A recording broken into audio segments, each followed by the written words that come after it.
Jean-Paul Martos, bonjour. Vous êtes journaliste, chroniqueur au quotidien belge Le Soir, professeur à l'Université catholique de Louvain et vous êtes aussi un militant des droits de l'homme. Alors, au bar de l'Europe, je vous ai servi une salade parce que les journalistes raconteraient des salades. C'est ce que dit Donald Trump, mais également de plus en plus de responsables politiques en Europe. Le dernier rapport de Reporters sans frontières parle même de sentiments haineux à l'égard des journalistes. C'est pas un petit peu joué à Calimero, ça ? Non, pas vraiment. C'est vrai que depuis un certain temps, la presse est mise sous pression, si j'ose dire, un peu partout. Donc pas seulement dans les pays autoritaires, les suspects habituels, comme on dit, mais même dans les démocraties, un certain nombre de personnes issues du monde politique, mais aussi d'autres milieux, tendent à considérer les médias comme des ennemis. D'ailleurs, Donald Trump parlait d'ennemis du peuple américain. Et je pense que c'est une réalité extrêmement préoccupante parce que ça remet en cause, on connaît très bien les défauts du métier, mais ça remet en cause profondément une institution qui a un rôle à jouer, qui est extrêmement important dans une société démocratique, de jouer son rôle de formation de l'opinion, si possible en fondant ses informations sur le maximum de vérité, mais aussi d'agir comme un contre-pouvoir, d'agir comme un surveillant des pouvoirs. Mais on ne peut pas critiquer les journalistes, c'est mettre en péril la démocratie. Ah non, non, pas du tout. Non, je pense que c'est extrêmement sain de critiquer les journalistes et je pense qu'un certain nombre de journalistes, d'ailleurs, prennent un certain temps à critiquer leurs collègues. Donc déjà, au sein de la profession, il y a une critique envers les autres. Mais c'est vrai qu'aussi, au sein de la profession, il y a comme depuis un certain temps une espèce de prise de conscience que la presse n'est pas toujours bien vue par l'opinion, n'est pas toujours bien comprise. Il y a des raisons à cela et donc on doit évidemment réfléchir à notre propre responsabilité. Mais quand on dit la presse, ça ne veut rien dire. C'est-à-dire que dans la presse, il y a la presse sensationnaliste, la presse populiste, mais aussi des médias qui font un travail absolument remarquable, un travail artisan un peu partout, pas seulement au niveau de la presse nationale ou internationale, mais aussi dans certaines rédactions de la presse locale. Des gens travaillent très très bien, consciencieusement, en essayant d'informer le mieux du monde l'opinion. Donc je pense qu'il faut surtout D'où vient cette méfiance à l'égard des journalistes, alors, de la part de l'opinion publique ? Mais je pense que c'est vrai qu'une partie des médias se sont enfoncés dans un système beaucoup trop commercial, beaucoup trop cherchant finalement à plaire à l'opinion. Et c'est en voulant plaire à l'opinion, en voulant faire du chiffre, de l'audience, que d'une certaine manière l'opinion s'est dit mais ces journalistes font n'importe quoi. Donc il y a aussi une interaction entre l'opinion et les médias. Et l'opinion n'est pas totalement innocente dans le type de médias qu'elle promeut. Parfois des médias de grande qualité ne sont pas soutenus par l'audience. Donc je pense qu'il faut aussi que toutes les personnes au sein de nos démocraties, si elles croient réellement à la démocratie, doivent réfléchir à leur rôle dans la construction d'un système médiatique qui respecte les principes qui finalement sont les principes essentiels de la démocratie. Alors regardez cette photo, c'est Jean-Luc Mélenchon, c'est l'archétype de l'homme politique qui critique et qui insulte même les médias. Ancien député européen, il a déclaré tout récemment, je le cite, « La haine des médias et de ceux qui les animent est juste et saine ». Réaction ? Tout ce qui est excessif est insignifiant, si je dirais. C'est choquant, ce n'est pas une parole de gauche. Le mépris n'est pas une valeur de gauche. Et je contrasterai ces remarques avec un homme de gauche, Albert Camus, qui lui avait une grande idée du journalisme. Et je pense qu'il trouverait ce type de remarques simplistes, généralisatrices, absolument insupportables et absolument inadéquates. Est-ce que le problème ne vient pas du fait que beaucoup d'hommes politiques pensent aujourd'hui qu'ils peuvent se passer des grands médias ? Jean-Luc Mélenchon, par exemple, il a sa chaîne YouTube, il a les réseaux sociaux, il a une autre chaîne qui s'appelle Le Média en France, qui est très proche de son parti.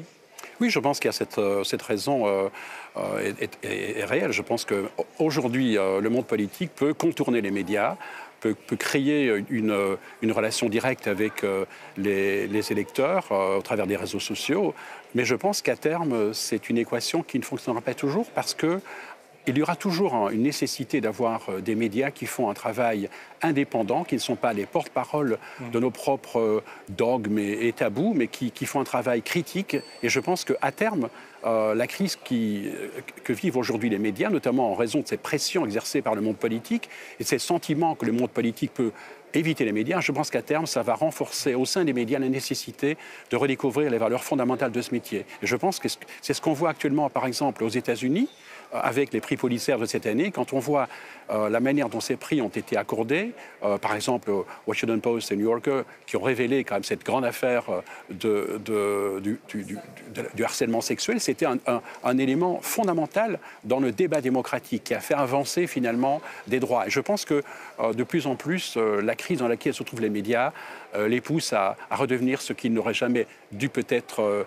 abandonner, c'est-à-dire les fondements même du métier, rechercher la vérité en toute indépendance, en pensant à leur propre responsabilité.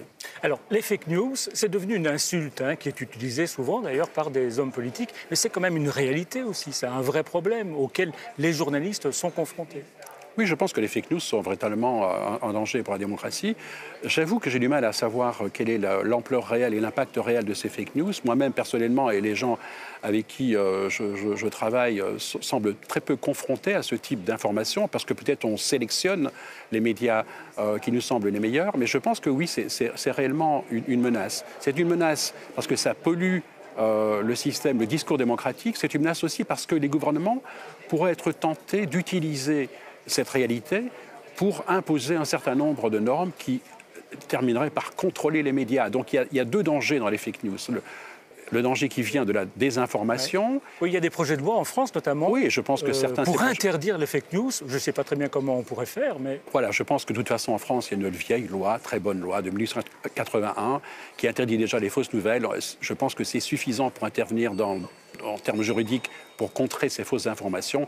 Je pense que le danger existe réellement de s'ingérer finalement dans la définition de ce que l'information. Il n'est jamais très bon pour une démocratie qu'un État décide de ce que c'est l'information. On appelait ça à une certaine époque théocratique l'imprimatur. Mais ce ne sont pas les citoyens qui alimentent plus que les journalistes les fake news à travers les réseaux sociaux ? Oui, je pense que les citoyens sont certainement responsables. De nouveau, il faut réfléchir à sa propre responsabilité. On ne va pas se dédouaner. Pas du tout, mais non, pas du tout. Mais je pense aussi que les citoyens, un certain nombre de citoyens se rendent compte aussi, au travers de tout ce débat sur les fake news, de l'importance précisément d'une presse qui soit sérieuse, qui les respecte et qui applique au maximum les règles dont elle se réclame. Jean-Paul Martos, prenez une petite boule surprise avec une question surprise que vous allez dire à haute voix et sans je prends la crainte. première. Il faut presser un petit peu, et voilà. Donald Trump mérite-t-il le Nobel de la paix? Alors vous savez que les Républicains le citent pour qu'il ait ce Nobel de la paix, notamment pour ce qu'il a fait au niveau du dossier coréen. Je pense que c'est quand même une des plus belles fake news que j'ai eu l'occasion de lire aujourd'hui. Je ne pense pas qu'il le mérite. Je pense qu'il a contribué depuis le début de sa présidence à dégrader la fonction présidentielle dans une démocratie, qu'il a finalement pris toute une série de mesures qui n'indiquent en rien qu'il connaît l'esprit qui devrait animer, ce n'est pas toujours le cas d'ailleurs, on se souvient de certains Nobel qui ne le méritaient pas, mais qui devrait animer quand même la réflexion sur ce que c'est contribuer à la paix aujourd'hui dans le monde. Et contribuer à la paix, ce n'est pas nécessairement ce qu'a fait Donald Trump. Et je pense qu'on exagère son rôle peut-être dans ce qui s'est passé entre les deux Corées. Je pense qu'il faut réfléchir aussi au rôle important de la Chine dans ce débat. Merci Jean-Paul Martos d'être venu au bar de l'Europe. On va s'attaquer à cette salade en espérant que vous n'en avez pas trop raconté.